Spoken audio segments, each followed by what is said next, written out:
मुल्क भर में आलमगीर वबा कोरोना वायरस के वार जारी है। 24 घंटे में कोरोना से मजीद 12 मरीज दम तोड़ गए। मुस्बत केसेस की शरह 11% से तजावुज कर गई।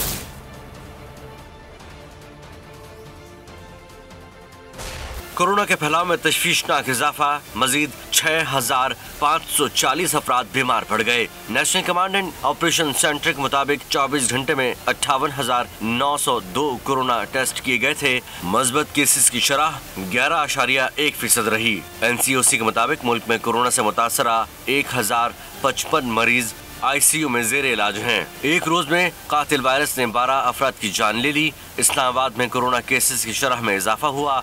मुख्तलिफ सेक्टर्स की 24 गलियों को सील कर दिया गया। सेनेट सेक्रेटरीट ने कोरोना SOPs और मुलाजमीन की हाजिरी से मुतालिक नोटिफिकेशन जारी कर दिया। 24 जनवरी से 50% हाजिरी पर अमल किया जाएगा। PSL टीमों के लिए जिस होटल में बायो सिक्योर बबल बनाया गया था, उसके 40 मुलाजमीन कोरोना में मुब्तला हो गए। नेशनल स्टेडियम के मजीद 8 मुलाजमीन का कोरोना टेस्ट मस्बत आ गया। सिक्योरिटी ऑफिसर समेत कोरोना मुतासिरीन की तादाद 17 हो गई। सब्सक्राइब करें और बेल दबाएं ताकि कोई खबर रह न जाए।